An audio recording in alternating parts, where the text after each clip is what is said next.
reading per se. Yes. Would you like a pillow? Oh no, pillow is fine. Yeah. You want to sit like that? Yeah, I'm at home now. Yes, you Yeah. are. I've been comfortable since I got here. Now we might have to fix my little mic up a little bit. Y'all know I'm short. Take it down. Yeah. It's all right. Yeah, I done woke up the little makeup artist in Atlanta and whatnot. Take it down a little bit. How y'all doing? Good. How are you doing? I'm doing well, man. I'm doing well. I tell you what, I can't complain. Life is wonderful. So y'all was recording before, what you did? Yeah, we do like an entire episode in one day because we fly from all over the place. Yeah. Yeah, so this is our central hub. I know that's right. So you come in and just knock out all the work at one time and then let them edit it and then Yes. schedule it to put out. Yes. Yeah, look how I do that. No. Oh, this is fresh off the press. Baby, we recorded this a month ago. Right. Okay. Yeah, hey, it don't matter. It's coming out. It's coming out. It's new to them. Right. Are we good? Yeah. Do you need anything? No, this your baby? Yes. That's your baby? All of them. Yeah, she or mom. Oh yeah, she is pretty dope, man. Yes. I'm gonna tell you what, she has great energy. Yeah. Yes. Thank you. All the ladies you see are my daughters, but they also work with us. Yeah. Yeah, she had, I came in, she was like, and I figured she was somebody's assistant Yes. because of how she was working. She was, you good? You need anything else? You need me to close this? You need me to do this? And I was like, oh yeah, like, yeah, I can rock your head. Yes. Come in and treat you like somebody that matters, you know, especially if you make people wanna come back and, you know, and continue to work. So that's right. There you go.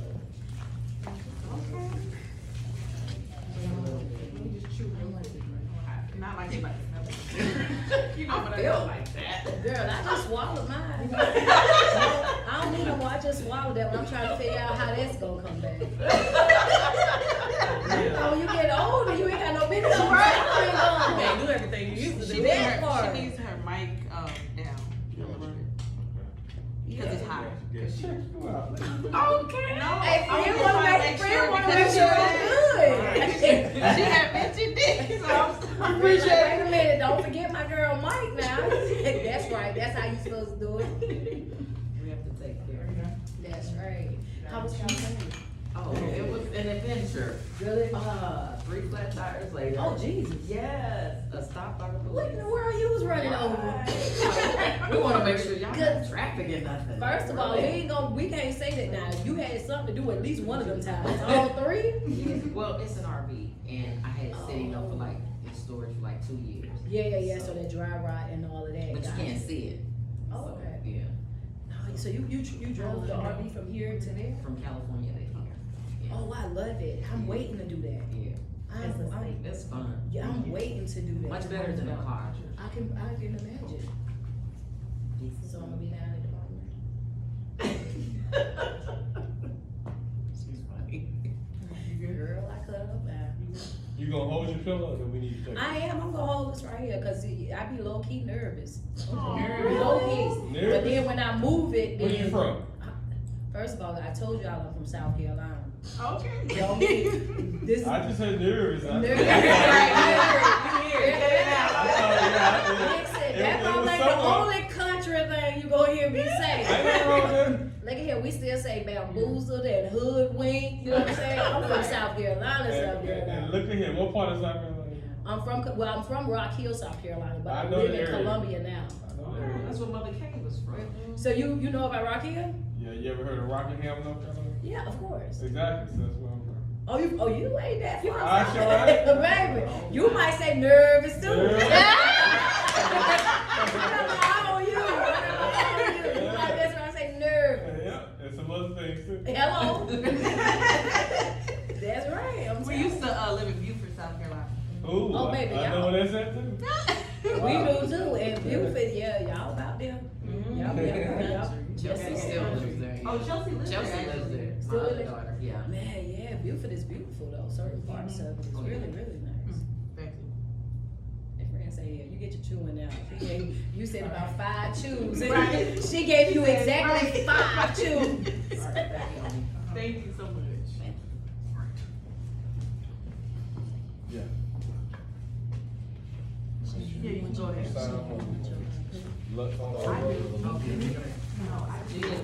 it just feel more comfortable when you Yeah. sit it, right? That's what I was saying. Like it just kind of, I don't Yes. know what it is, but Sure. it kind of relax you. Yes. Chef. Yes. Phone straight. No, he's saying shit. Oh, Oh yeah, I'm good. You good? Yeah, we already rolling. They gonna edit whatever they need to edit out of there. I ain't mad at you. Okay. Just make sure you tag Mama Ish. Tag who? Mama Ish. Oh, I already have been. I've actually been promoting them all week on my Facebook page. wow. Yeah, Thank you. Yeah, my team, they promote they promote wherever I'm going, wherever I'm at.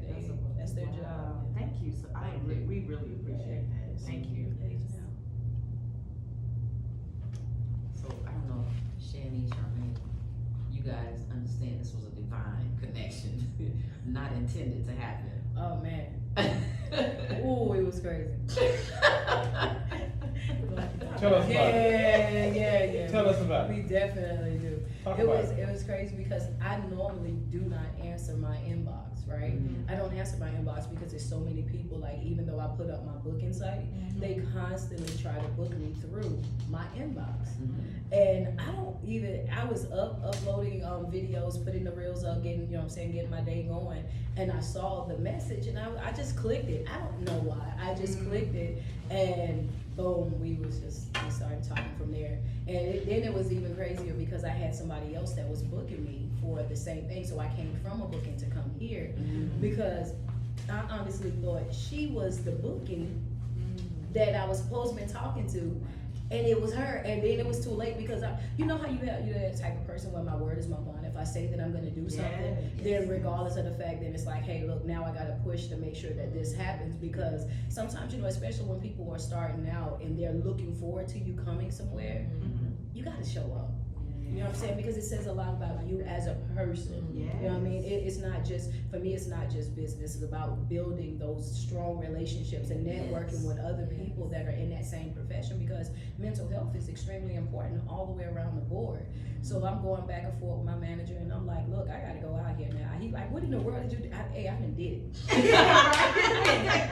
It's done. And you know what I'm saying? You don't want to do that. You know what I'm saying? When you have a manager, you don't want to do that. You don't really want to pull rank and say like, hey, you really work for me. You don't want to do that, so you just kind of like let them think that they run everything, but you know that they're gonna try to make you happy. But it was one of those things like, hey, look, I've already did that. There's no undoing that. Well, we got to figure this out, and I hit her up, and boom, we was like, yeah. She was like, yeah, we're gonna take care of that. Don't you worry about that. We coming out. So boom, I left from one spot, got out here. I got here this morning probably about 7:30 a.m. Oh yeah, man, it's been a great time too. I had so much love and Waffle House. Shout out Waffle House too. Nice. They was like, you are you. You are really you. Right. That's what you did. did. And I said, yes, I'm really me. And they were tripping. They was tripping out in the Waffle House, man. They was like, well, what do you want to eat? So I'm telling them what I want to eat. And in the meanwhile, like, I love to go to Waffle House everywhere, right? Because you always see like some different type of people. And every single time you go to Waffle House. So I go to Waffle House and it's just crazy. I sit down, and right when I sit down, this white guy sitting next to me. And I'm not thinking that this is gonna be one of those white guys that wanna deal with us. Because again, you can't judge a book by its cover, Right. which is where I messed up at. Because I sat down and I'm thinking, oh Lord, this about to be weird. No, total opposite. He sits down beside me, and without me saying anything, he just started pouring out his whole entire life. Like just everything that he was going through, he was just like this and that, and I just don't know, and I'm sorry to lay this all on you. And I'm thinking like, is my spirit like that? Because it's like everywhere I go, it's like, because everywhere I go, people be like, you know what, I just got something to tell you. You know what I'm saying? So we're talking for a minute, and then at the end of it, he was just like, but you know what, I'm just not gonna give up. And then and I started to talk to him, and I was like reminding him of the story of Job. And I was like, in Job, where he was stripped of everything, because he's been pretty much stripped of everything. And like you said, you just traveled in an RV. All he has to live in now is an RV. Lost his house, lost his wife, lost his child, lost his job. He's lost everything, right? And so now he's living in his RV. And I was like, but you have to look at it from a standpoint of, you have an RV to stay in, right? You can find another job. You can go anywhere to work. You your house on wheels. Right. You got a Yeah. roof. Exactly. That's You feel luxury. me? And so and we were talking about it. He's like, you know what? You're right. I was like, yeah. I said this just opened it up to where you can go wherever you want to go and do whatever you want to do. And that's what life is about. It's about being free. Yes. You know what I mean? And he was like, well, you know, but my wife up and left me. I said, well, you know, people have the right to choose. Yeah, That's real. You know, that's real. It's deep and it's extremely heavy for people who don't want to hear that. Yeah. Because some people look at relationships and feel as though because we're married, we're actually tied together. But you can't rob people of their decision. If I wake up and decide that I no longer want this anymore, you can't make me love you. You know? And so we talked for a minute and then we fought over who was gonna pay for the bill. Of course I won, but I let him give the tip. And yeah, it was a wonderful experience, man. Like, you know what I mean? It's just because again, like you meet people everywhere. And one of the things that I think that I love about me is I love the fact that I'm open and willing to be used by God at any Yes. time. Right? So I don't care nothing about being a servant. I know that that's what I am. I feel That's what's that. required. And I believe that that's my calling is to serve. My calling is to serve, to be out, to be in the field, to work with people, to interact with people and teach them that, hey, look, I know that was pretty messed up that happened, but that's not the final destination. You know, so it's a beautiful thing, man. Not the end of the story. Nah, this definitely not. Sorry. I can't, you know what, I can't wait till he hit me up and it's like, yo, I'm over at such and such and I'm living out and I'm doing that. That's gonna be so dope, right? Yeah. I know, it's gonna be crazy. Well, all right. Great job. So, let's do a quick introduction. We're talking about, back to subject, right? We're talking about the art. Are distractions meant for destruction? Who can go with that? Okay. We're gonna segue though, right? We're gonna come here. And I'm gonna ask you a question. Are distractions meant for, are distractions meant for destruction? Yes. Well, certain distractions, because certain distractions, Let's start with the camera. okay. Matter of fact, talk to mama. Okay. Certain distractions, I feel like are meant for destruction. Why do I say that? Because some distractions that you have along the way of learning your life or learning who you are, you know, coming into your person, that distraction, let me think of a story. So, if I would have not met my last person who I dated, that distraction was meant for destruction, but then also God turned around for my good, because now I know what a good man is. What do you think? Oh, absolutely. I was just sharing with Margot, Mark. Oh, Shout out to Mark. That as we were traveling, we just went RVing from West Coast to East Coast. And I was we went through Oklahoma City, you know, I was raised in Oklahoma City after my mom passed away. And I was like, wow, I went to school here, and I was just kind of sharing. And then I said, you know what? I thank God for every moment, every bad decision that I made, every instant that I was put in, whether it's my choice or not, because each moment led me to you. And so what meant to kill me made me. And so I really appreciate that. But yeah, distractions, sometimes I feel like they are. It depends on who it's sent from. Because remember, not trying to do Bible study, but remember, it was God who allowed Pharaoh's heart to be hard. Right? And so we have to just remember, not every moment that we encounter that we may seem like it's distracting, is sent from a dark place. It's sent from Satan. Sometimes God will allow us to be in those situations. This is a fact. Yeah. That's a fact. Because if you think about it, like just going on there, and y'all know I'm faith-based too, so I stay, you know, and I believe in the best way to argue is to argue with truth. Come on. Right? So if you look at that situation as well, you know, even when it came back, going back to the story of Job, Yes. before Satan was able to do anything to Job, he had to get permission from God, right? And the kicker to that, what most people don't understand is just like what you said, Mama. People don't understand if they read into that. He didn't go there for Job. He told him to go, how about try Job out?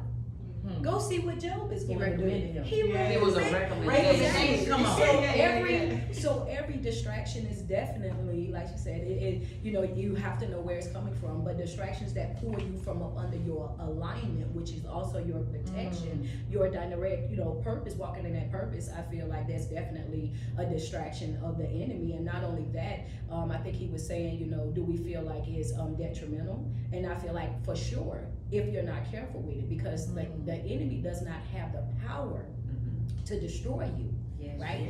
It says kill, steal, and destroy, but you have to break that down. He doesn't have the power to destroy you. His job is to distract you and to destroy yourself. We just had that Right. conversation. So and that's what happens. So it's like, I don't have the power of life and death, but if I can distract you long enough to keep you from working on yourself and walking in your purpose, then eventually you will self-sabotage. Self-destruct. There you go. Yes.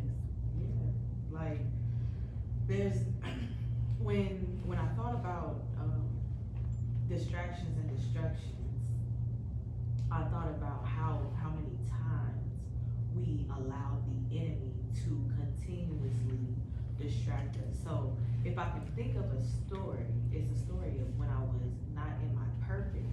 So the enemy will try to distract you, and you need that job. Yes. You need to keep working. The manager needs you. Yes. No, that's not my purpose. My purpose. Talk business to gonna him. keep going. My That's purpose- right. My purpose is God told me to start this podcast. My purpose is to speak to and minister to other women. My purpose is to walk in God, That's walk right. in faith, Yeah. and not by sight. But the enemy wants to make everything visual nowadays. That's right. And everything is not visual when you're walking with God. It's unseen. And faith is unseen. And even the Bible says that you must have the faith the size of a mustard seed. Most and many don't see that mustard seed. It can't even be, you have to zoom in. Right. So if we're even going into faith, like God, so you're telling me all I need is just this much? Then you have to look in, that's all the distraction that the devil needs to give you as well. That's right. Yeah. I like when you say that because you need, what you said, a little mustard seed. Yeah. So, let me give you an example. The distraction for when I could not have kids was when the doctor said I couldn't That have part. kids. He said, well, you're one in a million. You can't have kids. I'm gonna just tell you that right now, baby. You're gonna have to take this, and do this. And then the distraction was my insecurities was coming Yes. up. I'm not capable of it. That's I'm right. incompetent. That's right. Oh, you ain't a woman because you cannot bear children. Now, on the other hand, that was meant for my good because now I can tell you, sis, oh, you can have kids. I don't care what the doctor said. what the report There you said. go. There you go. Reports So, report. so Yeah. jokes on you, devil, Right. because now I'm getting ready to tell everybody, oh, you can actually have kids when that report come back and say, oh, you can't. That's right. Yes. That's right. Come on, let's talk I about love that. And then I love the fact that you were talking about opportunities as well, because a lot of times people don't really think about that, right? Because a lot of times it's some opportunities that we get, we don't realize they're really distractions. Every Yeah. opportunity Yeah, is not meant for every you. opportunity is that's not a part of the plan. And again, remember when I said anything that pulls you out of alignment. If me working your job is going to hinder what I know that I'm called to do, then I can't do that. You know why? Because if I'm working for you, I'm not working on me. And I'm a firm believer that you gotta work harder on yourself than you do on anybody's job. Why? Because the longest relationship that you're gonna ever have is the relationship that you have with yourself.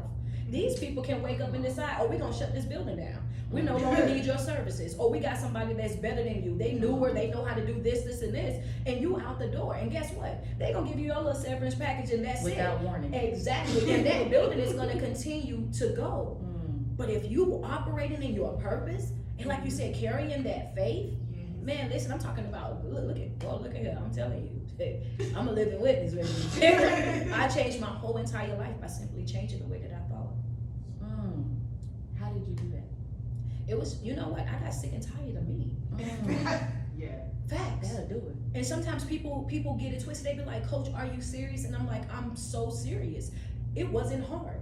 I got to a place in my life where I was sick and tired of me. I was sick and tired of crying. I was sick and tired of carrying that heavy chest, constantly blaming everybody else for why I felt the way that I felt, and noticing that everybody else then moved on with their life. Wow. Nobody cares that I'm hoarding these negative feelings, these generational curses, these just trauma and all of this. Everybody else then moved on with their life. Nobody's struggling with this but me. So I moved out, and I moved out by myself. I moved out by myself for 3 years. I worked on myself for 3 years. 2017, in July of 2017, every single day I did a morning routine. Prayer, meditation, positive affirmations, every day. I got back into the gym, started working out, changed my shift from first shift to second shift. All I had time to do was get up, do my morning routine, do all of that, go to work, get off, and repeat it. And I fasted from people. Because I needed this. It was personal. Yeah. You know what I mean? When you get to a place in your life where you sick and tired of, oh, this personal. This is nothing that you can give me that's going to fix what's going on in me. This is something that I have to work out and work through myself.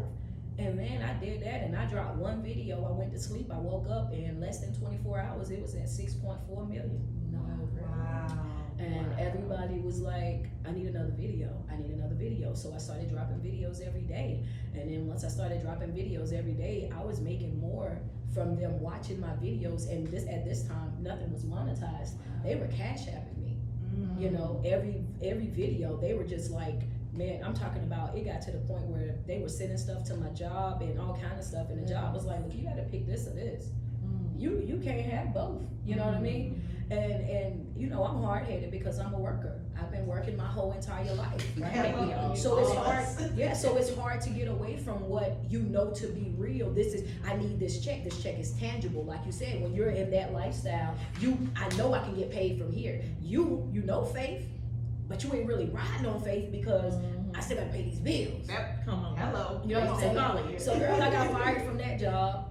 And when it got, and let me tell you about my mama though. So I get fired from the job though. I gotta tell you how church people act, right? So I get fired from the job. I'm all distraught, right? She like, oh, she a minister now, y'all. The reverend say, well. Oh, willy-nilly, like, well, we ain't gonna worry about that because you got a good work history, so you'll get another job. You'll have about 5 of those by the end of the week. I had 10. Oh, wow. She ain't cried with me. She ain't helped me have my penny. Ain't that worse? Yeah, she was just out of it. You hear me? She had then moved on to the next part of the conversation. So I get another job, y'all. I worked that job for about a year, and same thing happened. I'm posting videos at this point. I'm posting reels, and people at the job like, oh my God, I can't believe. And then I'm running into people as they come in. Oh my God, I can't believe you, my supervisor. I can't believe you, my this and that. Job's like, yo, we go. You know what? This can't happen. Okay, so I get fired twice, and I said that this. I'm over it. It ain't meant to be. Friends, It's a distraction. it was, you know what? I said, you know, I ain't going back.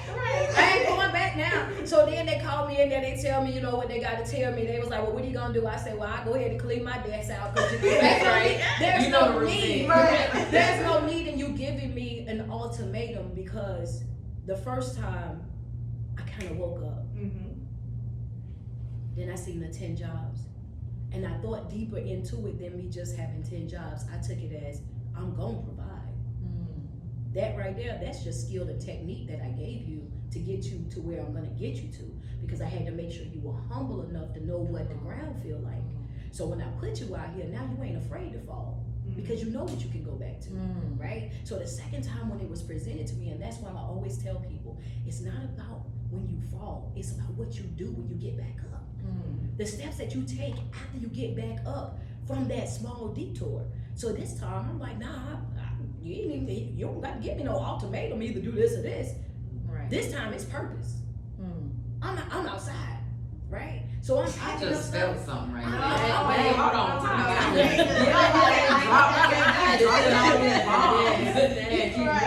Wait, let me digest that. It was just that, friend. It was like, you know, when you get exposed, you can't be unexposed. Yes. Once you see it and you feel it and you know that that's true, you can't you can't let it go. Can't even see it. You feel just like Jeremiah in that moment.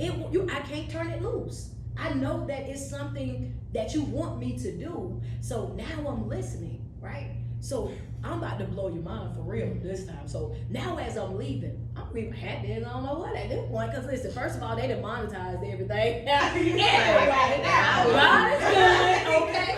So I'm halfway out the door and they said, no, you gotta come back in.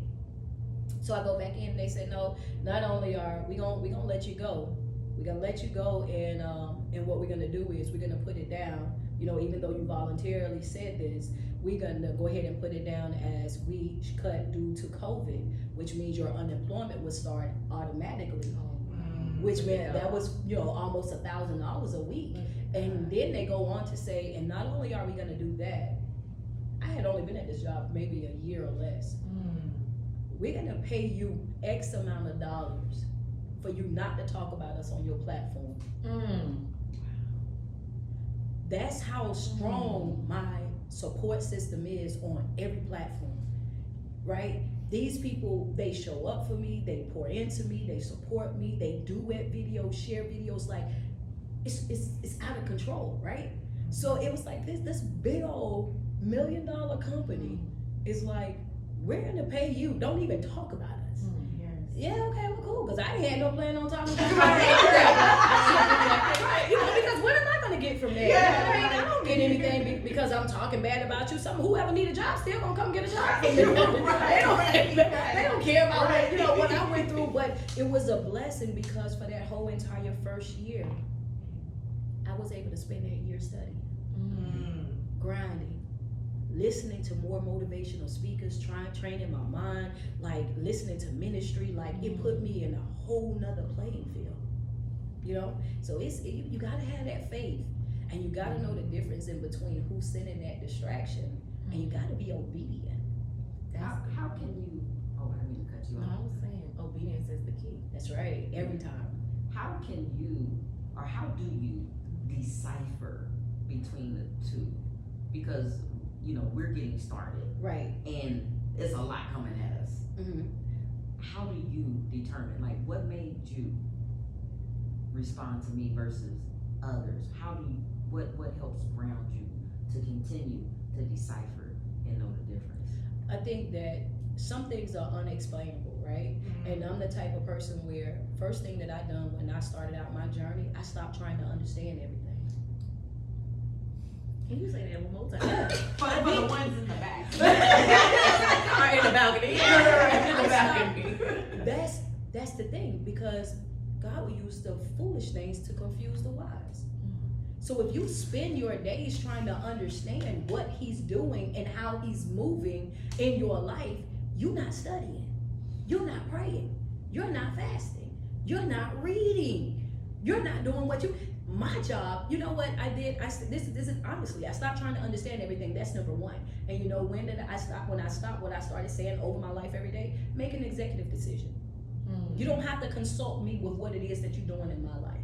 I like that. Right? I received that. You don't have to consult me because you see things I don't see. You hear conversations I don't hear. So if you know that that's not for me, I'm trusting you to protect me because you said your word can't come back to you void. Yes. And if your job is to protect and to provide for me, I'm gonna trust that. I know in the Bible, you know me, but in the Bible it does, there's a scripture, it does say basically like, who are you? And when I took that out, I believe it was in Timothy, I'm not sure, but, cause I was reading different versions of the Bible, so. I do it You too. know, so That's a sometimes fact. it's New Living Translation, King James Version. So, but I do know it was one part where it was basically saying, who are you? So God said, who told you that I said that? And when I took that scripture in, it's like, who told you that I said anything but what I told you I said? There's a lot of false prophets out Yes. there, and you have to be careful and protect your ear. And then it rounds back to your distractions. Yes. Who, and I really want people to get this in their spirit and in their soul and read the Bible. Who told you that? Because that will protect you from a lot of things. And as you were saying that I had to fast from people, I am in that season right now. Oh, yeah. Because you know what? How can I actively listen and hear God and how He's trying to direct my life? How can I actively hear the demons that I'm trying to get rid of and be delivered from if you're constantly in my ear? That's right. So every time it's who are you? Who are you? And the more that you ask God, it's like, okay, the positivity, that's God. The negativity, that's the devil. And like I did say, the devil gives you, what else? All those distractions. No, God gives you tests. The devil gives you temptation. And when you really focus on the test versus the temptations, you start, oh no, that's a temptation. That's not a test. Because your test is, should I tell them no? And then you're supposed to tell them no. And oftentimes in the Bible, it's not talked about enough about the spirit of mammon, the spirit of Leviathan. And the spirit of mammon is greed. The spirit of Leviathan is, putting things in front of God. There's distractions and, people self-pity and twisting your words and everything like that. So it's like, that is not a test. Right. That's a test. Are you gonna feed into that greedy spirit? Right. Are you gonna feed into all of those distractions, into people's self-pity? That's a part of fasting from people. Right. Because we often don't realize that people carry so many demons. That's and, right. and you just sit there and you're taking the God uses and the devil, they use a sound wave. So you picking up that phone, you're getting them spirits, right? Fed into your ear. No. So you must continue to fast from yourself, from your flesh, because the Bible also says that your flesh lusts after flesh, which is yourself. So I also think if we really want to break it down to the scientific way, there's alcohol. Alcohol, everybody to each his own. Let God convict your heart. But with alcohol, if you don't notice, there is yeast in alcohol. There is natural yeast in our body. So the more that, I don't even know why I'm talking about this. Holy Spirit. Go ahead. You know why I'm talking about this, right? But I know how I'm bringing it back though, because it's like you may be struggling with an alcohol demon or whatever it is, but you have to look at the ingredients of what you're eating and feeding into yourself. There's sound waves, there's food, there's everything that you think that is not a distraction, but it is. Anything that feeds your flesh, because we are of this world, we are not in this world. We are in this world, we are not of this world. So when you constantly feed your flesh with whatever you put in your ear, your eye, your body, in your mouth, that will cause you to be distracted. So you must fast from your flesh. You know why that's like that though? Because as human, like you said, we one of the things that I'm trying to master right now is not, I want to be here but not here. You know what I'm saying? Yes. And I'm doing really good with it, right? Because I honestly, for me, real peace is me knowing that I don't have to deal with nothing or nobody that I don't want to. Yes, that's peace. That's it. It's just because I don't want to. I don't have to break down my I don't want to. You know? And I think the reason why it is that way is because as human beings, we mirror the environments that we're around.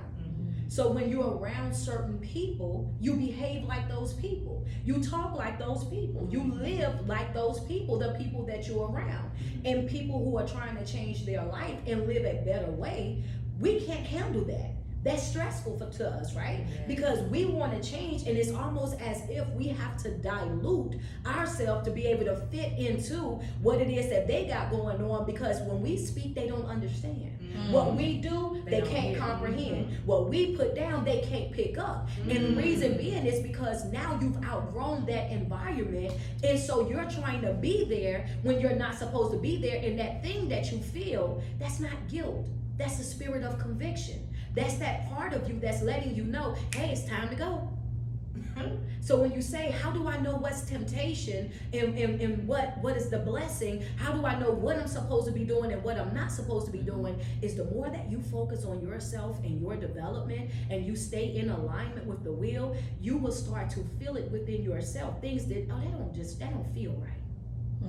I was gonna come, but girl, I done changed my mind. You know, because that's your divine right. And most of us do not utilize our divine right of choice. I changed my mind. And that's okay. Mhm. We get into relationships, into friendships, into job ships, in church, whatever ship with people, and we want to make it our final destination. And sometimes you being with those people that's not your final destination. The lessons that you learn from those people, from the situations that you endure with those people, are the things that you take with you forever. But people are not possessions. You don't own them. Ooh, that's deep. We just, marinate. It's giving marination. I mean, like you dropping, Yeah, but we we say diamonds, but you dropping bombs. It's like, okay. But we do dropping that, though. change. You know, Dropping change. Yes. But we even do it with our kids, right? Yes. You know, we want them to stay in the house forever. We want to love them forever. And we make the mistake of, especially as mothers, you know, that's my child. My child coming first. I'm going to take care of my child first. And I'm going to do this. This is my child. Your child going to grow up and leave. That's right. That's what they designed to do. They up and they up out of there. You're talking about I'm about to give my child a plate before I feed my husband or my wife. Girl, if you don't take my man Right. if you don't get out The my one who provides. If you don't make his plate. Man, take this Come here, man, and Bonquisha, get this out. Right. Because you know what, we've messed that up along the way, and we've given more power and control to the child than to the adults in the house. And then when they get to be 13, 14, 15, 16 years old and they start to smell themselves, at this moment, we have no control over the house that we pay all the bills in. Why? Because as mothers, most of the time it ain't the father. Let's just be real, because you know, I get on the man real quick, but most of the time it's not them. Because we're there with the kids, and we make it okay for them to behave a certain type of way, and we cattle them and make, oh yeah, well you should have said that. I am not checking my mate in front of you. Right. Even if I felt like that was wrong, oh yeah, well whatever he said, whatever she said, that's gonna roll until later on tonight, baby. No. We'll have a family meeting about that tomorrow, you know, because we got a pillow talk about it. Yes. Because there's a way that you can go and you can have a conversation with a person where they can hear you with their heart and not their ears, where you guys can sit down collectively as a family and come up with a healthy way to handle that situation going forward. But giving these kids, like, man, that's a whole nother, I'm sorry y'all, that's a whole nother episode. No, that's it, right on These point, kids- because your children will be a distraction to you. Yeah, very I'm not much. saying neglect your kids Right. at all. And that's what people try to make it seem as though, like, oh, you know, that's not neglect. That's not neglect at all. Neglect is the fact that if I sit up here and let you think that you can behave any type of way and I can still reward that bad behavior. That's neglect. Because now I'm not holding you accountable. Now when you get out here in the real world, you think the real world is going to run after you and going to kiss your backside, and that's not going to happen. And every single time that you come into an encounter and you say, oh mama, you got to understand that it's some trouble that you can get in that mama can't get you out of. And that's a fact, but we don't hold them to that standards anymore. Now we so busy trying to be their friend. We just want to be the friend. We want to be the homegirl. Not mine 25. He already know what time it is. Sit down. No. I can't. He check in every day. 8 a.m. You got a check-in time. He don't live with me, but I'm raising an African American man in this world. I need to know that you're okay. I need to know that you're on your way to work, that you made it home from work, right?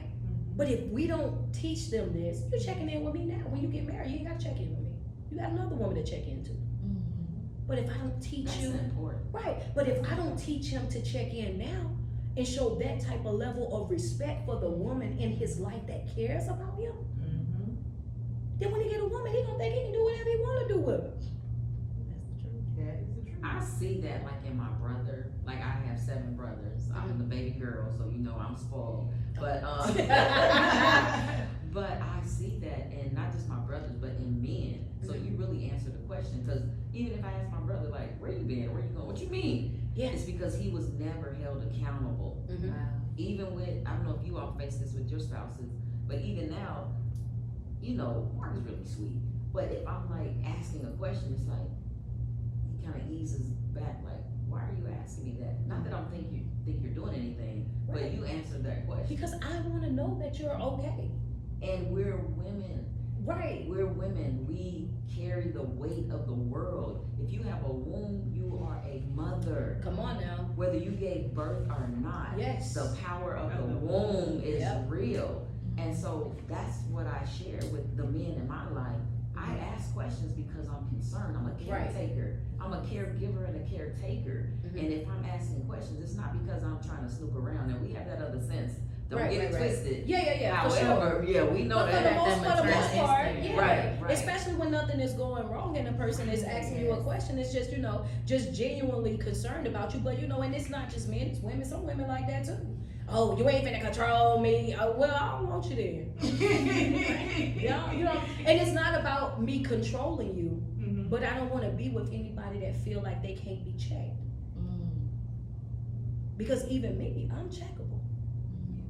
Check I'm me, dead. please. gotta I'm remain dead. humble. That's how I'm you dedicated to learning. Yes, that's how you grow. You know what I mean? And in most relationships that we have right now, that be the main problem. Oh, if I can't ask you nothing, then don't you ask me nothing. And then the relationship's stuck and stagnant, ain't growing.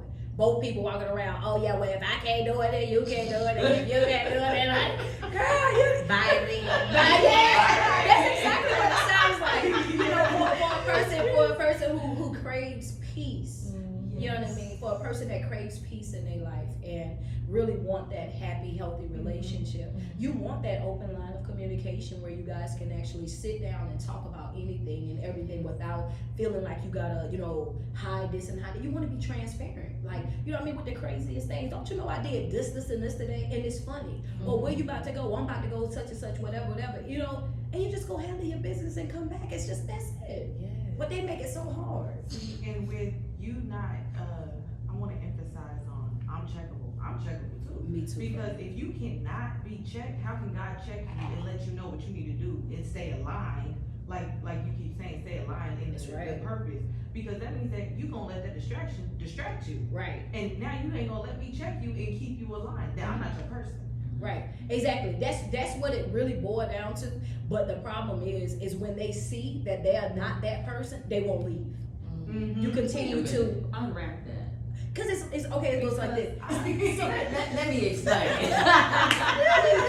explain. Because I've noticed that. It's like when you, I watch you all the time. But it's like when you say, once you realize your worth and your value, it's like, oh no, I choose better Right. because I am and I'm worthy and I'm deserving. That's a fact. Then they wanna message and make YouTube videos and Yeah.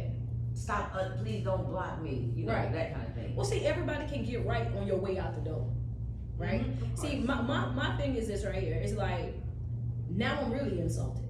I was insulted while we were in a relationship and you was behaving the way that you was behaving, right? And that was one level of pain, right? Because that's painful when you build your everything with somebody and you want to love this person and you just like, yo, won't you just sit down and let me love you?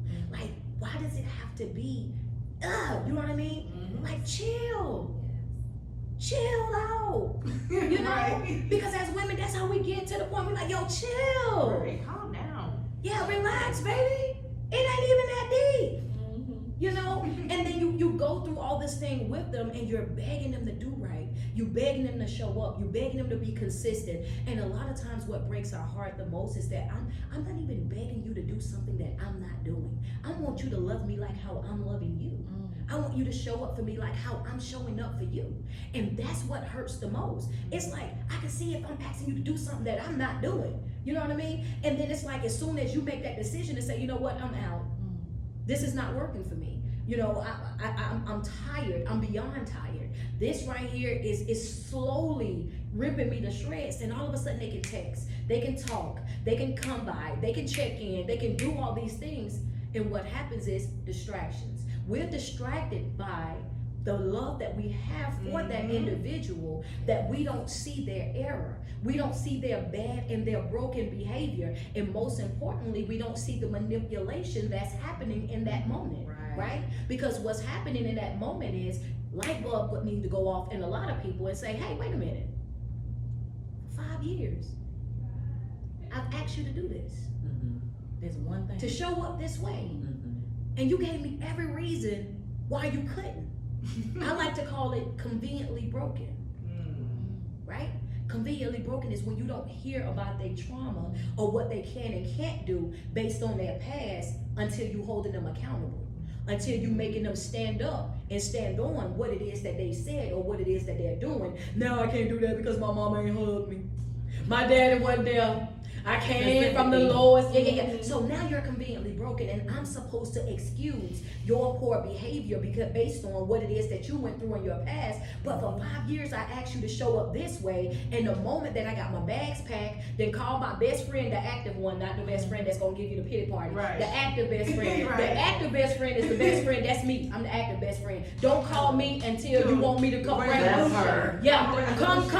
When you're ready for me to show up with the U-Haul Yep. and the boxes and all of that, hit me up. But if you and your man, you and your woman, y'all still going back and forth and you don't know whether or not you leave, don't call me that right now. Because I'm not going to like them and you're going to still like them. I'm not gonna want you to be with them. I'm be in the middle of your I'm life. not distracted friend. Right. I don't want to be in that. What I want to be is the active friend. But the thing about it is, you were able to do it when I was getting ready to go, which means, like I said, we can't stop. We gotta stop overlooking this manipulative behavior, right? And looking at because what we disguise it as, oh, it's effort.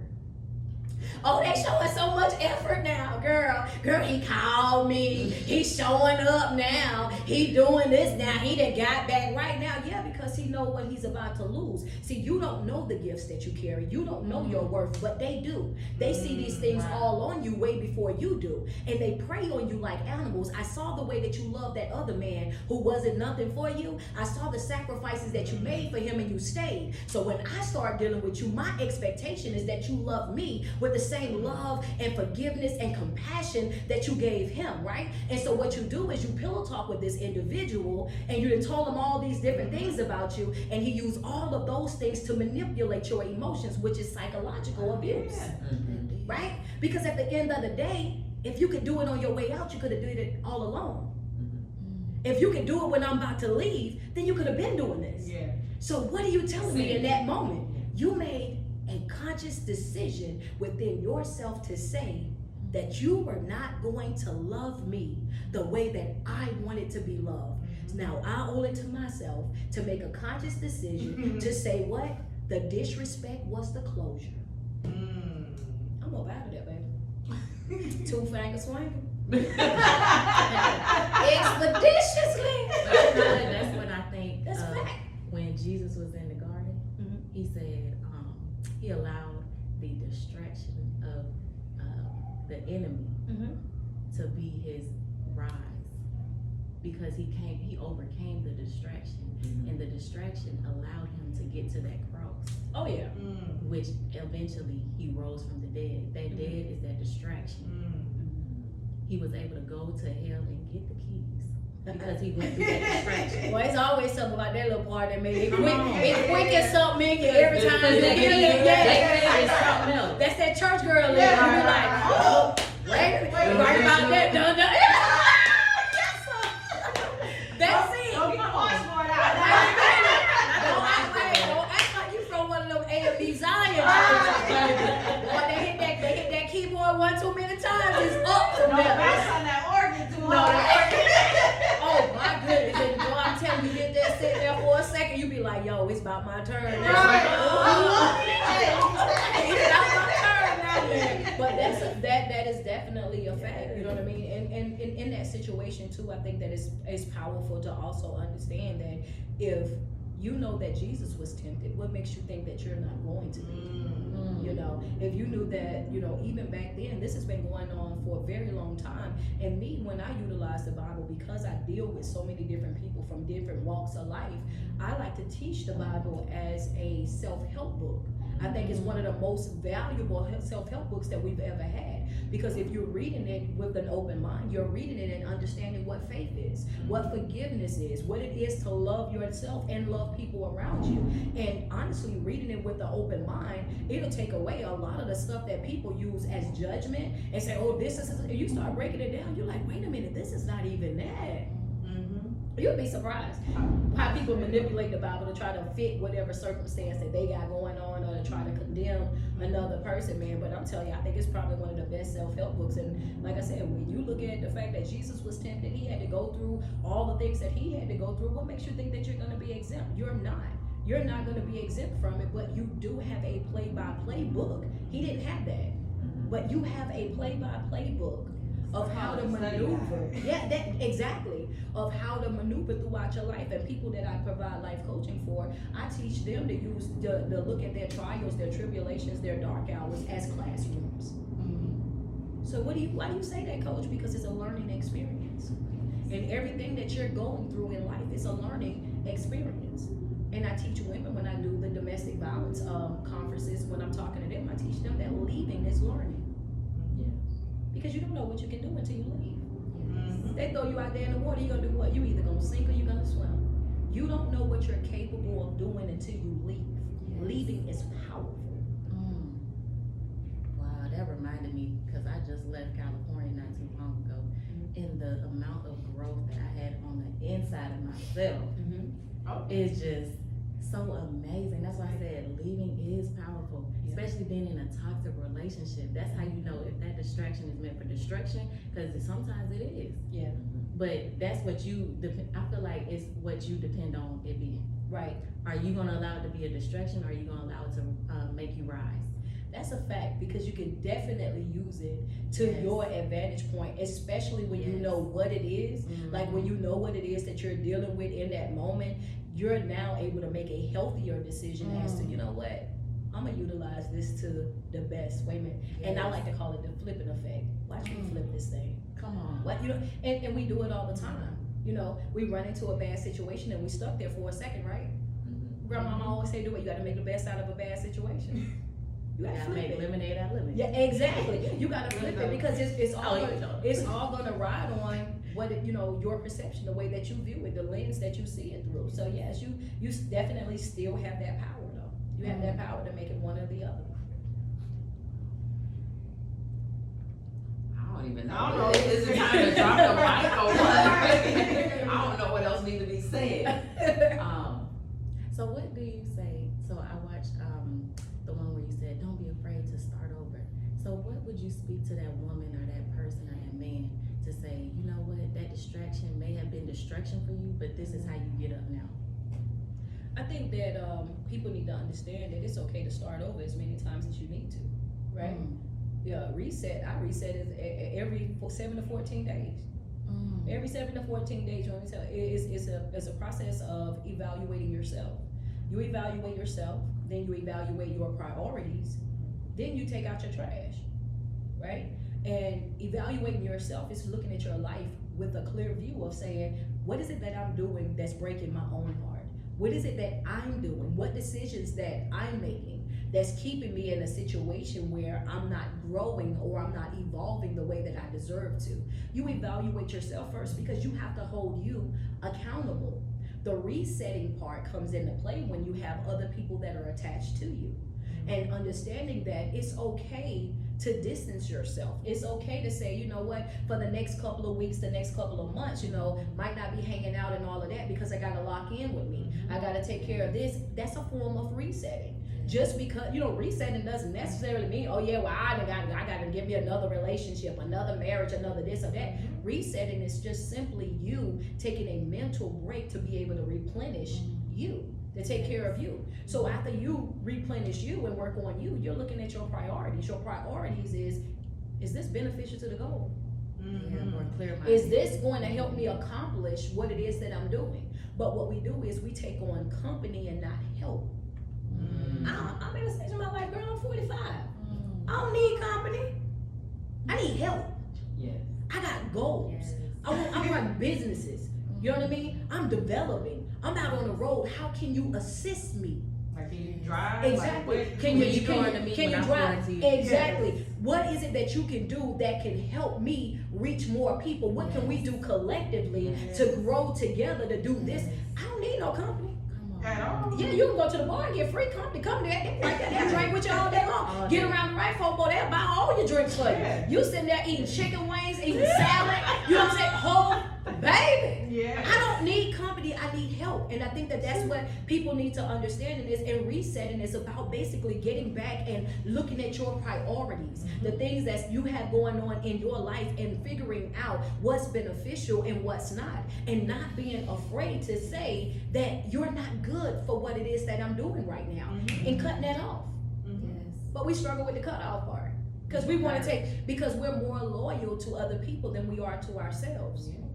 We'll show up for them with no problem. We'll do what they need us to do with no problem. Oh, they looking for me to do this. But you won't follow through with your morning routine. You will not follow through with your reading, your fasting, and your praying. You have every excuse up under the sun for why you can't do it for you, but you'll do it for somebody else.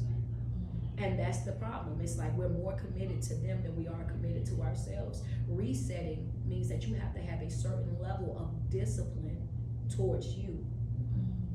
Self-accountability towards you. I like that. Where you're able to look at things and see, this ain't working. Pick something else. This relationship ain't relationshiping. Pick something else. This job ain't jobbing. Pick something else. I'm that type of person now, and I used to not be that individual. Because I grew up in an era where I didn't have anybody. I was abandoned when I was younger. So I signed up to go, I was put myself in boarding school. Girl, I had got me a fake ID and all. And, that's right. but I wanted my GED. I knew I couldn't get a diploma without, the DSS and all of them finding out that I was living in the house by myself and all of that. So I figured the quickest way for me to at least be able to get a GED was for me to go to boarding school. And that's how I ended up in Columbia, South Carolina. I'm from Rock Hill. I got on the Greyhound, fake ID, all of that. Got enrolled in Willow Gray Opportunity School in Columbia. Stayed at the boarding school for weeks, and I got my ID, got my GED. While I was there, y'all, I don't know why. I can't tell nobody why. Everybody asks me the same thing. How and why are you like how you are? My thing is, my dad did everything up under the sun that he had no business doing. My mom wasn't there. My sisters and brothers, most of them decided to follow that path. I was 14, 15 years old, and I was obsessed with spiritual warfare. I was spending the night in the church when they had the overnight stays. I was obsessed with the fasting and the praying and learning more. Like, I had this obsession. And I knew that it was gonna be a life bigger than the life, or better than the life that I lived. And everybody used to be like, yo, you go so hard. So for a very long time, after I got to Columbia, I walked to work. I had 2 jobs. I worked at Burger King and at Shoney's. And I would go to both of them. I would put my backpack on, and I would have one uniform in my backpack, and the other one I have on, and I'll swap them out in the bathroom. And I would save up my money to do things. And when I went back to Rock Hill, I started a foundation where I took care of younger girls that was in the community. I had about 100 little girls I was transporting in a Ford Escort, teaching, step, praise dance, mime. Some of them are ministers now.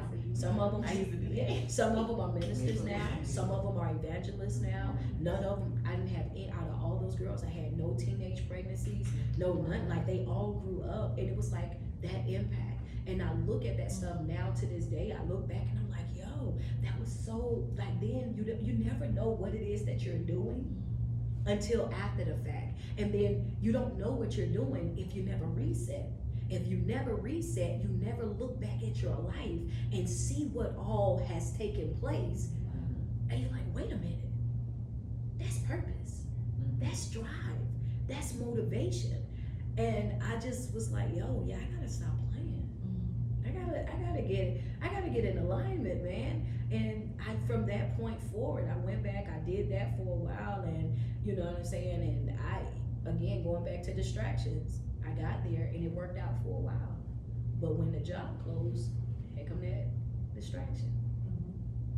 See, I've been chopping up cocaine since I've been 10. I've been carrying cocaine in my vagina since I've been 10 or 11. Trafficking for my dad. This is the environment that I was around. When I came up, we were getting beat for nothing. Card game go wrong, you get beat. You get beat. Not only he gonna just beat you, he's gonna beat whoever he's dating at that time too. So this was the environment that I'm coming from, and I still had that. God gonna do something different. Like, I don't know why, I was just that person, and I said, so I get there and I saw all of that. By the time I was like 21, 22 years old, I lost the job I had in Charlotte, and I was like, wow, what am I doing? This time I had my son, and I was like, man, I cannot let my baby not eat. I sold drugs for probably about 5 years. Biggest drug dealer in Rock Hill, driving around in a little gold Honda, and it was crazy. This is the first time I've ever told the story. Driving around, right? And guess what? I was the nicest drug dealer you ever want to meet. I was. I was. And it made everybody want to shop with me. Everybody wanted to pour into me. So when the indictments came out, they remember the love that I showed, even though I was selling drugs. Out of everybody going to jail around me, my name was never mentioned. You were meant for this. Never. Good or Exactly. bad, you was meant for this. Exactly. And I And it- want to answer your why real quick, if I can just chime in. The reason why your life went the way that it went is because the Bible says, put no man before me. And you put no man before him. No. In your whole story, you put no man. Never. You were yearning for God. And you didn't idolize anybody but him. So he protected you and he covers you. I your believe that. whole You had that life. desire. So I I just definitely needed to believe answer that. your Yeah. why. I appreciate that too, so Yeah. thank you. And I definitely received that, and I believe that, because like I said, I left, and y'all ain't gonna lie, I thought for about a year, oh, I'm going to jail. You know what I'm saying? I knew I was in You had too Columbia. many clients. I said, You and, look, looked at me. and I'm thinking to myself, you know, when you're in a situation like that, right? You thinking about everybody. Well, I did serve such and so. I don't know if they really remember me. That quick. Oh my God! You couldn't tell me. You could not tell me I wasn't going.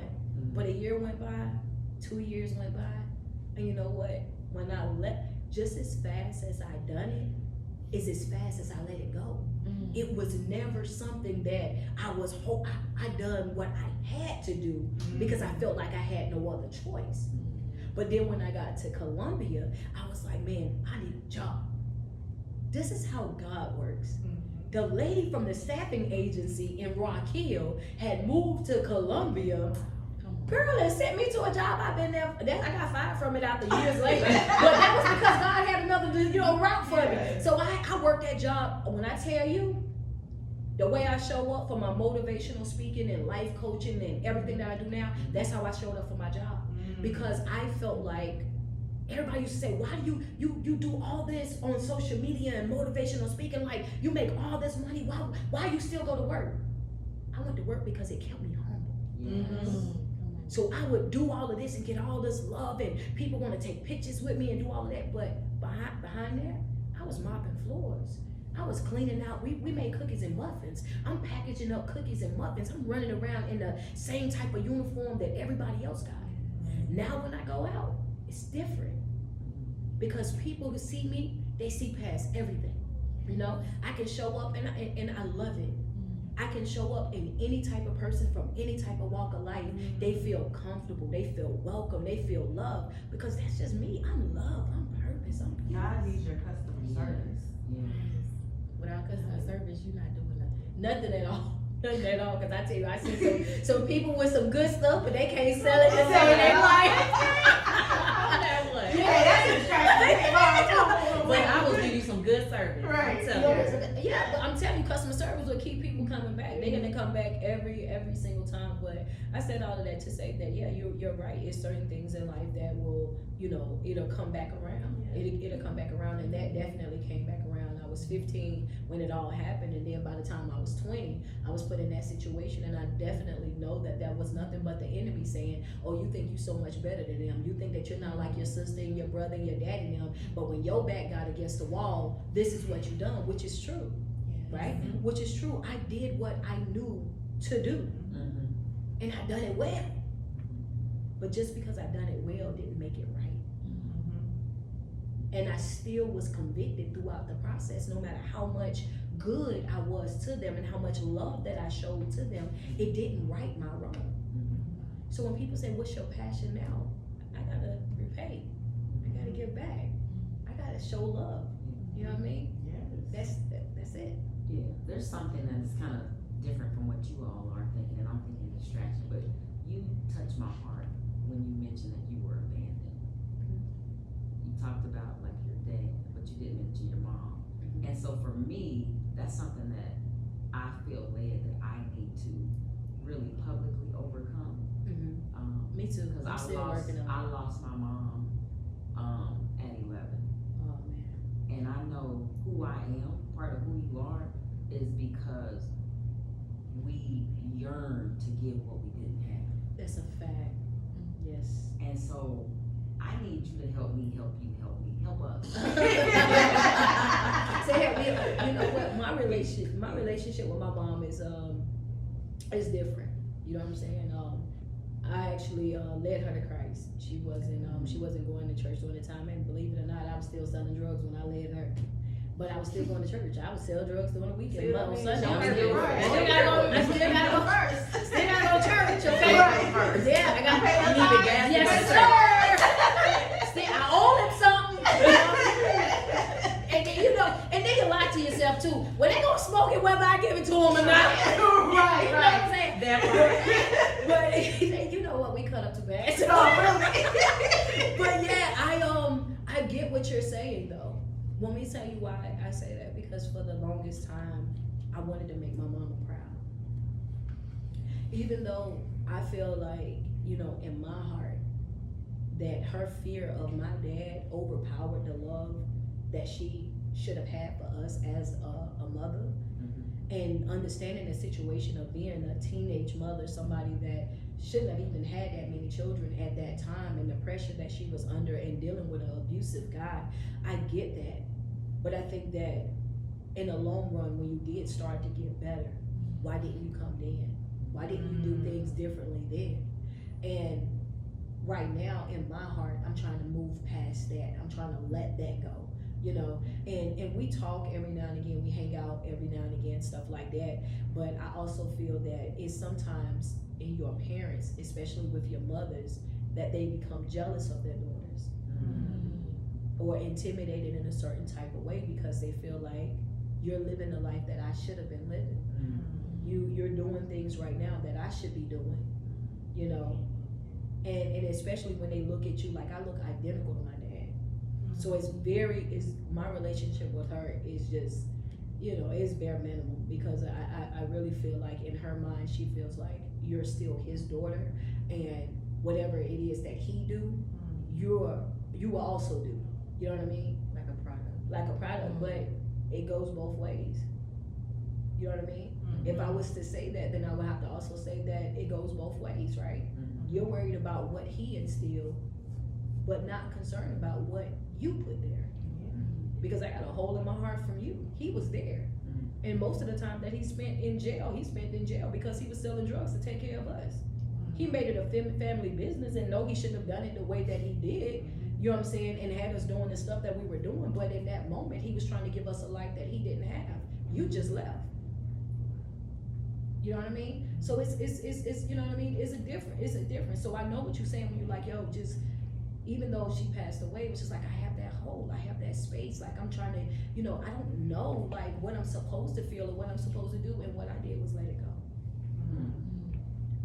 And it's easier said than done, right? But I had to accept my own reality. This is my life. This is my norm. You're not a part of my everyday. Even though I love you and I pray for you daily and I wish you well, nothing, but success in life. But if I can't do anything about it, if I can't change that situation, then I'm holding myself hostage in it. And a lot of times that too is a distraction. That too is a distraction because you start to trick yourself into thinking that you're missing something.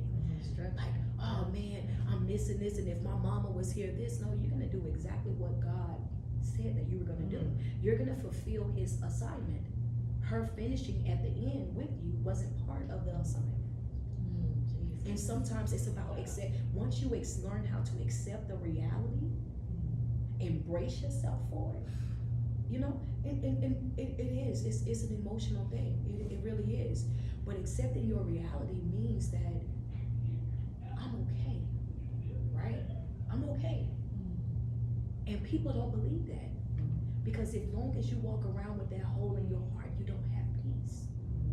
Because you feel like there's a part of you that's missing, or that you're missing out on something.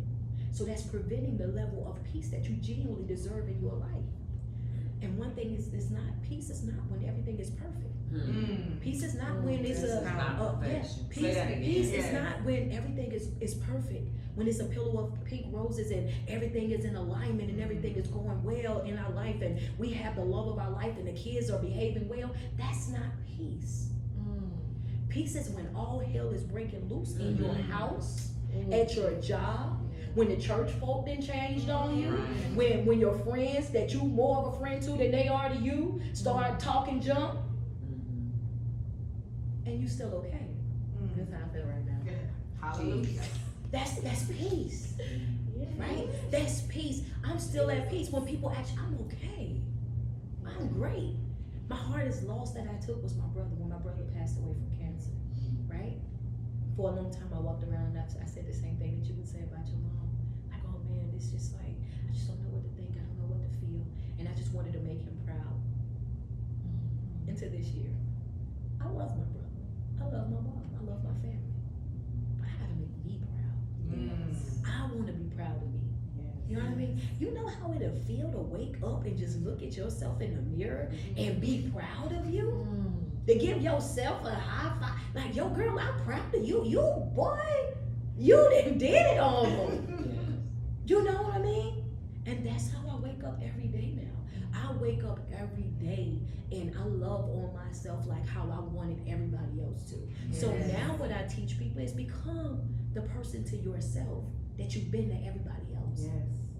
And watch the turnaround. That's a different mind shift. One more. Yeah, if you become to yourself what you are to other people, your whole mind shift, it will shift. Because you will experience that love finally. You will finally feel what it feels like to be complete. You will finally feel like what it's like to say, I can get up and I can maneuver throughout my day. I ain't gotta watch my phone to see who texts, who called, I'm not concerned about social media. Like, I'm just freaking happy. So speak to that woman. I want you to speak to that woman. How do you get to that point where you say, you know what, forget it? I think that everybody's destination is a little bit different, right? Everybody's destination is a little bit different. I think that everybody, man or woman, if you find in your life that your life is not level, and by level I mean if you see that they're making more withdrawals than they are making deposits, it's time to switch banks. Hello. And that's just that. The problem is our fear. You cannot allow fear to have you paralyzed into thinking that you will never find, or you will never be, or you could never do. Because most of the time we stay even when the love gone. We stay even when the respect is gone. We stay even when there's no reciprocation.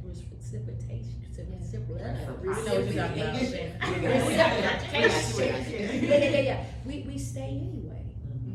And we try to force it and force it and force it, not understanding that in that moment it's us that's robbing us of our peace. You know? So leaving, nobody's coming to free you. Ain't nobody coming, that's a fact.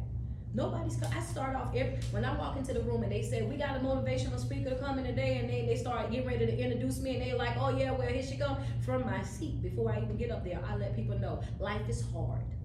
Life will beat you up. It'll put knots upside your head. That's a fact. Life is not fair. And you are not exempt from it. No matter how good of a person that you are, and no matter how much you try to live this upstanding life, what did she just say? Jesus was tempted. You're not exempt. You're gonna go through some stuff in life. Pain is going to happen. You don't control that. But you control how long you suffer with it. And that's in a relationship, a friendship, a job ship, a church ship, whatever ship that you're on with whomever, you control when you get on and you get off. So me saying to the ladies, when do you leave? You leave when you're ready. You leave when you see yourself that this is not adding up, when it's not leveling off, when you see that they're inconsistent, when you see that they are a liar, a cheat, a manipulator. That's when you leave. One and done. That's where I'm at. I'm too old for that, baby. When I was 20, you might have got it 1-2 times, but baby, at 45, you one and done. You got one time to show me who you is. Baby, what? Make me get country. I be up out of it. I'm telling you, I be looking like, yo, it ain't safe to play with me. Play with is safe, baby. Two things I know how to do is to get out your face and out your way real fast. Real fast. You be talking to me, if them vibrations ain't right, friend, I will walk off smooth in the middle of the conversation. You better ask somebody. I know that's right. And they be I gotta get there. in the middle of the conversation, they be talking, I be halfway down the road. Not halfway down the route. Because one of You said the you ain't gonna distract me. because one of the, you gotta understand, you say I'm trying to get there, right? Yeah. But one of the things that you said was, you said, who got your ear? Who you listening to? Yes. Who got it? Whoever has your ear has your heart. So if you stay surrounded by those people, you're gonna behave like them. We mirror the people that we're around. We mirror the environment we're around. I'm not sitting around those narcissistic, toxic people and then thinking that I'm gonna be anything different. And it ain't gonna say, yeah. And then another thing is, it's like when you know that you should leave, it's like, when we know. Women know for a fact. I don't say all guys know, because sometimes they just surface. Yeah. Right? And they be on it is what it is, Charlotte. Right. Yeah. And when the leg do this, when they do this and it's a little bounce to it, like, it is what it is, Charlotte. Cancel Christmas.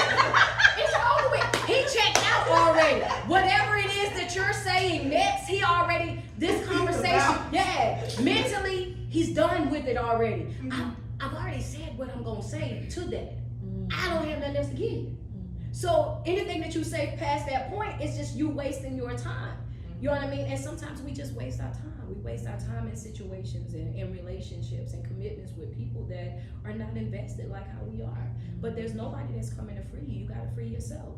And you free yourself when you noticing that they're making more withdrawals than they're making deposits in your life. I like that. Pause, because we are way over on time. So, this was beautiful. So if you could, beautifully, gracefully, you can exit us out by simply asking for some words of encouragement or inspiration, and where we can follow and find you. Okay, for everyone or just?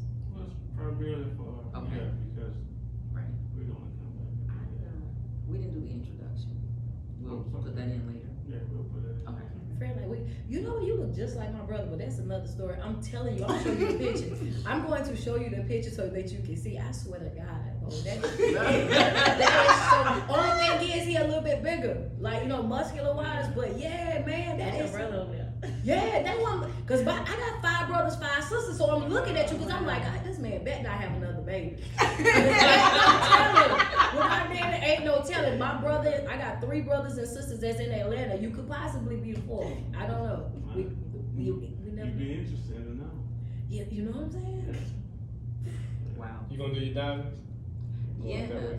He said just one diamond, right? Yeah, I mean, this episode's pretty full, and technically, you don't need an introduction.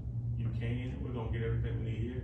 Conversation's real good, Yeah. And for most podcasts anyway, most people they're not doing the intro. Like, hey, it's me. True. We are. True. But again, the conversation here was real strong, so this is Yes. where I it'd be a agree. good way to make sure that exit out.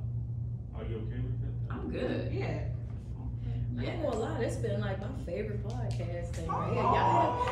Did y'all get that? Did Because y'all get that? I like the questions. Like I feel like the questions was really deep. Like they weren't surface type of questions. You guys asked stuff that like really mattered, and not only that, you guys asked stuff that was beneficial to other people that may be going through that. And then we were able to still mix in a little bit of faith with it. So that's perfect. I loved it. Absolutely. So yeah, I appreciate y'all having me. We loved it. Thank you for Healing. Yeah, it is. God spoke to us individually. What people don't understand about our relationship is God separated us. That was one of the hardest things for me as a mom. I love my kids. So like I was sharing with you earlier, my mom passed away when I was 11. She committed suicide. And before she left me, she left. She abandoned us because father was abusive. And so, and it wasn't until I became older that I understood the mindset and the emotion and the mental abuse that could drive a woman away from her children. Right. That part. Yo, that is so crazy because then here I come with the same thing with my mom, but she gave us to him and she just kept her distance, and it was because of the same thing. It was because of the abuse. So it's like, he beating on the kids, so she gave us to him, but she didn't realize that if you're not there for him to beat on anymore, then who do you think he's gonna start beating on? You know what I mean? Yeah. So I knew I felt Holy Spirit, like, you need to get it out. Just get it out. Talking to myself. Yeah. Just get it out there. Because someone needs to know that after the storm, Oh yeah. Hey. Sun gonna come. it is. The rainbow in the Bible means everlasting. So Yes. Girl, I be listening to Gorilla. She love them all. yeah, I think that little I love them all. Yeah. So what's the diamonds? So it's just our wrap up. Okay. And so, like to call them diamonds. This little girl right here started it. Because she has so many, you are. You're very brilliant and insightful and a prophet. And so, she's always dropping diamonds behind the scene. Yes. So we just said, let's just call them diamonds. I like that. That's dope. I love Yeah. that. And so God said, it's time to tell your story. First he said, unpack your bags. Mhm. And I'm like, okay, that means get rid of everything Right. that you've been holding on to, that you don't even realize you're holding on to. And then he said, it's time to tell your story. And so, in the midst of all this, my kids weren't talking to me. We weren't, what you see now, that's how we were before. But it was a distraction Yeah. because we couldn't fulfill God's purpose, being that too close for comfort. So he allowed us to separate geographically and emotionally, but then he brought us back. Right. And he said, tell your story. And I'm thinking a book, I'm writing a book, getting all that together because I'm a researcher, all of that. But he said, no, tell your story. So from her to all of us, that's how this was birthed. And it is designed to help women to touch those parts that we're not talking about. So instead of talking about it, let's talk about it That's a fact. for I healing, love it. I for love it. deliverance. So we are so honored to have Thank you. you. Yeah, thank you so Miss much. Leroy, I aka appreciate the that. poet, and we got Man, we your favorite. this was definitely amazing, man. It was amazing coming in from start to finish, man. Even just walking in, it was a blessing. Yes, you have blessed. So if you could, we're gonna get our diamonds, but speak to a young woman, a young man, and I don't mean by age, just spirit. Speak to a spirit out there who may be struggling with distractions, and knowing to decipher, or however you feel in your heart, led to just share. Drop that diamond for us. I think that, everybody needs to understand that at the end of the day, distractions are something that we can never get away from. These are gonna be things that we're gonna deal with for the rest of our life, right? But what we have to do, the first step to identifying and being able to handle distractions is to first take it from distractions and identify your triggers. Identify the things that are inside of you when people have certain conversations and behave a certain type of way. What excites you? What makes you, feel uncomfortable or disrespected? And once you identify what your triggers are, now you owe it to yourself to respond in a healthier way, in a better way. Even if that means that you have to detach, even if that means, you gotta put some space in between you and that individual, because, you can't continue to dilute yourself or water yourself down to fit in to the group. And most importantly, most of us are designed to stand out, right? We're built to stand out. And also, I just want to make sure that everybody understands, we're not put here to survive. We're put here to thrive in life. And if you want to thrive, you have got to let it go. Whatever that it is, whether that's heartache, pain, betrayal, letdowns, whatever, you got to let it go. Because letting go of that is now picking up your bed and saying, I'm walking now. I'm moving away from this now. I refuse to stay down and be sick, because a lot of times we give ourselves permission to have that pity party, permission to be sad and depressed, and we create the audience for that as well, right? We'll be sad and depressed, and we go and turn on the sad music, turn on and light the candle up, run the hot bath water, and we cater to that negative feeling. The real challenge is, even when you don't feel like it, even when you're tired and you're frustrated, even when you don't understand what's happening in your life, giving it over and saying, make an executive decision in my life. Take care of me like you said that you would. And watch things shift. This is powerful. Thank you Thank so you. much. You're welcome. Not for just changing my life, but touching my heart. You're welcome. I appreciate it, man. Yeah, it touched my heart. Yeah. It touched my soul. My soul got touched. Right.